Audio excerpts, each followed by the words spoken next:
Friends, क्या आपने कभी हनी ट्रैप के बारे में सुना है? हनी ट्रैप क्या चीज़ होती है, कैसे लोग इसमें फंस जाते हैं, कैसे उनको ब्लैकमेल किया जाता है? एक्चुअली हनी ट्रैप में बहुत ही ज़्यादा हॉट लड़कियों का यूज़ किया जाता है किसी को भी ब्लैकमेल करने के लिए। पहले हनी ट्रैप का यूज़ किया जाता था सिर्फ बड़े लेवल पर, यानी कि अगर एक देश ने दूसरे देश से कोई राज जानने होते थे वहाँ पर हनी ट्रैप का यूज़ किया जाता था। लेकिन आजकल चिंदी चोरी के लिए भी हनी ट्रैप का यूज़ किया जाने लगा है, जिससे आपको सावधान रहना है। हमारे एक चैनल के सब्सक्राइबर जिन्होंने इस शर्त पर कि मेरा नाम शेयर नहीं किया जाएगा, उन्होंने अपनी पूरी आपबीती शेयर की कि कैसे वो इस हनी ट्रैप में फंसे और कैसे निकले, खुद को बचाया। तो मैं उनकी पूरी आपबीती शेयर आपके साथ करूंगा ताकि आप इस चीज़ से पूरी तरह से सावधान रहें। तो देखिए, जिन अपने चैनल के सब्सक्राइबर की मैं जानकारी आपके साथ शेयर करने जा रहा हूँ, उनकी एज 42 ईयर थी, यहाँ तक कि वो मैरिड भी थे, फिर भी वो इस तरह के हनी ट्रैप में फंस गए। एक्चुअली हुआ क्या कि आजकल बहुत सारी ऐसी एप्लीकेशंस हो गई हैं जिनको कि डेटिंग एप्लीकेशंस बोला जाता है, यानी कि नए नए दोस्त ढूंढने के लिए लोग ऐसी एप्लीकेशंस का यूज़ करते हैं। प्ले स्टोर पर ऐसी एप्लीकेशन खूब भरी पड़ी है। शायद आपने भी किसी न किसी ऐसी एप्लीकेशन का एडवर्टाइजमेंट जरूर देखा होगा। तो क्या किया कि वो फ्री बैठे थे, तो उन्होंने सोचा कि चलो इस एप्लीकेशन को यूज़ किया जाए किससे दोस्ती करने के लिए। तो जैसे ही उन्होंने एप्लीकेशन का यूज़ किया तो उनको एक जैसे कि लड़की का प्रोफाइल मिला, उनके साथ बातचीत होने लगी। तो बातचीत आगे बढ़ते बढ़ते दोनों का नंबर एक्सचेंज हो जाता है। इसके बाद व्हाट्सएप पर बातचीत होती है कुछ दिन, और उसके बाद प्लान बनता है मिलने का। तो कहाँ मिला जाए? पहले सलाह बनती है कि मार्केट में मिला जाए, लेकिन वहाँ पर सेफ नहीं होगा, कोई जानता होगा। तो सोचा कि तो लड़की बताती है कि मुझे एक जगह पता है, वहाँ पर कुछ पैसे पे करने होते हैं, हम वहाँ पर पूरा सेफली मिल सकते हैं, वहाँ पर हर जगह बिल्कुल पूरा सिक्योर रहेगा। तो दोनों मिलने का प्लान फिक्स कर लेते हैं। लड़का अपनी बाइक लेकर चला जाता है। तो वहाँ पर जाने के बाद क्या होता है कि वो देखते हैं कि वो लड़की अपनी एक और फ्रेंड के साथ आई हुई है। दोनों ने बहुत ज़्यादा मेकअप किया होता है, तो दोनों उनको डाउट हो जाता है कि शायद कुछ गड़बड़ ना हो जाए। पहले तो वो बाइक लेकर जाने लगते हैं, लेकिन इतने में ही लड़की का कॉल आ जाता है कि आप कहाँ हो। तो वो सोचते हैं कि चलो मिल लिया जाए। इसके बाद देखिए क्या होता है कि लड़की उनको उस रूम पर ले जाती है जहाँ पर उसने बताया होता है कि कुछ पैसे वगैरह पे करके हम उस रूम को यूज़ कर सकते हैं। रूम में जाने के बाद क्या होता है कि बस कुछ देर बातचीत होती है, तो लड़का वापस आने लगता है कि यार चलो ठीक है, आज के लिए इतना काफ़ी है। तो लड़की बोलती है कि आप आए हो और ऐसे ही चले जाओगे, ठीक है। तो बाकी आप समझ सकते हैं, समझदार हैं। तो इसके बाद क्या हुआ कि देखिए थोड़ा लड़की उनको सीड्यूस करने की कोशिश करती है, किस वगैरह करने की भी, लेकिन वो इसको अवॉइड कर देते हैं बिल्कुल, क्योंकि उनको सही नहीं लगता, सेफ़ नहीं लगता वहाँ पर। तो जो भी कोई रूम के पैसे होते हैं वो उसको पे करके वहाँ से आ जाते हैं। नेक्स्ट डे उनके पास फ़ोन आता है पुलिस स्टेशन से।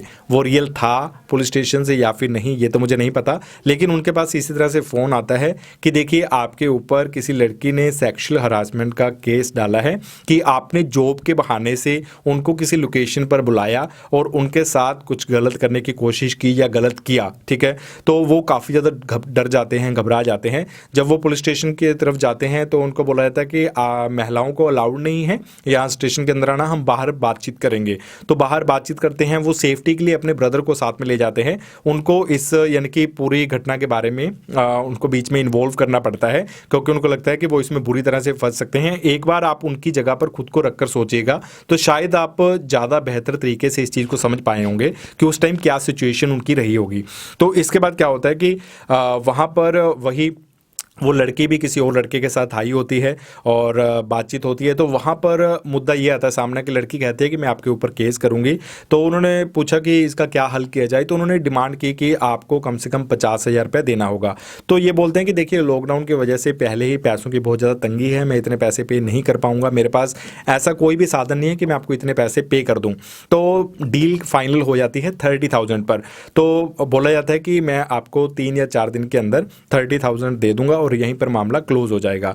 तो अब वो वापस घर आ जाते हैं, बहुत ज़्यादा मेंटली परेशान होते हैं।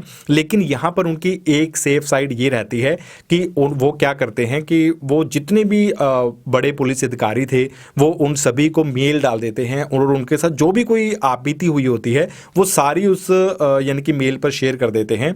और शायद अगर पुलिस स्टेशन की तरफ से भी उसमें कोई इन्वॉल्व था उसकी भी जानकारी उन्होंने शेयर कर दी कि ऐसे ऐसे करके मेरे को काफ़ी ज़्यादा परेशान किया जा रहा है, मेरे पैसे पैसे लूटने की कोशिश की जा रही है। और दूसरा उन्होंने यहाँ पर ये सेफ्टी बरती थी कि जब वो उस लड़की के साथ रूम में मिलने गए थे वहाँ पर उन्होंने कोई भी ऐसी गलत एक्टिविटी नहीं की थी जिसके कारण उनको डर हो। हालांकि उन्होंने गलत किसी को जॉब का बहाना देकर तो नहीं बुलाया था, फिर भी वो किस तरह की कोई सेक्सुअल एक्टिविटी से बच गए थे, तो ये भी उनकी एक काफ़ी सेफ साइड रही। इसके बाद वो बहुत ज़्यादा मेंटली परेशान हो गए क्योंकि पैसों का अरेंजमेंट भी नहीं हो पा रहा था, तो उन्होंने वहाँ पर डिसीजन लिया कि मैं अपनी वाइफ के साथ ये सारी बातचीत शेयर कर दूंगा। तो उन्होंने अपनी गलती मानी, अपनी वाइफ को बताया, क्योंकि ऐसे मामलों में अगर आप किसी भी तरह से फंस जाते हैं तो आपके पास देखिए दो ही साधन होते हैं, या तो बंदा कोई गलत स्टेप उठा लेता है या फिर वो अपनी फैमिली की हेल्प लेता है कि मुझसे ये गलती हो गई है, मुझे माफ़ किया जाए। तो उन्होंने जैसे ही यानी कि अपने वाइफ के साथ बातचीत शेयर की, तो उसके बाद क्या हुआ कि अब वो वहाँ पर पूरी तरह से सिक्योर हो गए। तो यहाँ पर उन्होंने सारे बड़े अधिकारियों को मेल वगैरह भी डाल दी थी कि इस तरह से इस तरह के जाल में उनको फंसाया जा रहा है।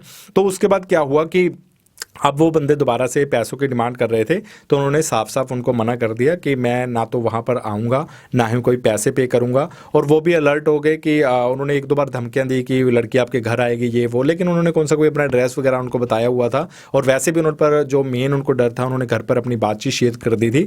तो फ्रेंड्स देखिए कंप्लीट पूरा मामला आप समझ गए होंगे। ये भी एक तरह का हनी ट्रैप ही है, जिसमें कि एक डेटिंग एप्लीकेशन के जरिए एक लड़की ने बातचीत स्टार्ट करके बात मिलने मिलाने तक पहुंची और बाद में इस तरह का मेंटली टॉर्चर उनको होना पड़ा।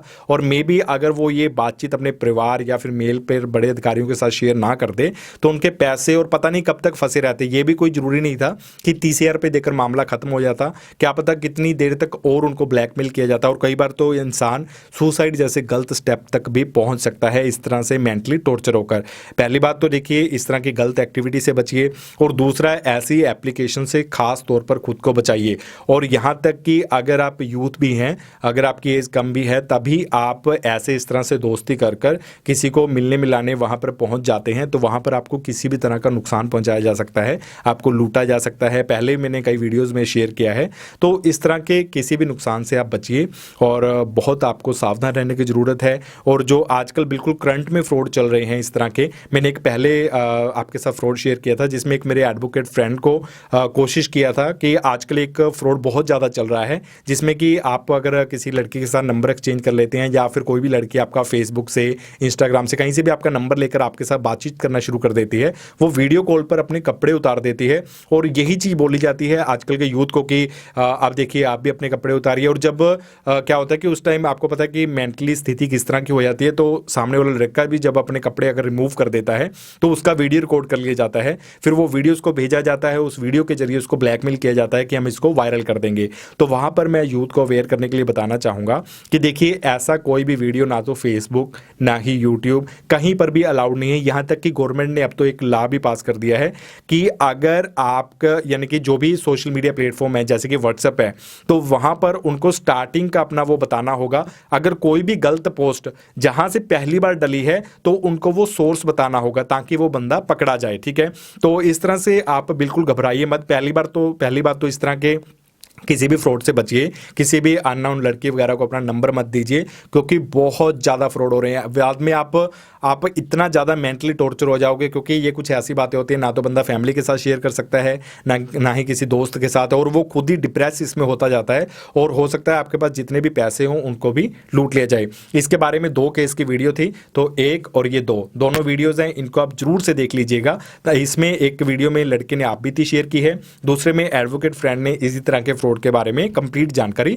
शेयर की है। तो उम्मीद करता हूं फ्रेंड्स आज के इस हनी ट्रैप के बारे में आपको जानकारी अच्छी लगी होगी और आप दूसरों के साथ शेयर करके ये जानकारी ज़्यादा से ज़्यादा पहुंचाएंगे उनके पास, ताकि हमारे इंडिया का कोई भी यूथ या फिर कोई भी ज़्यादा एज का बंदा भी कोई भी इस तरह के हनी ट्रैप में ना फंसे, अवेयर रहे।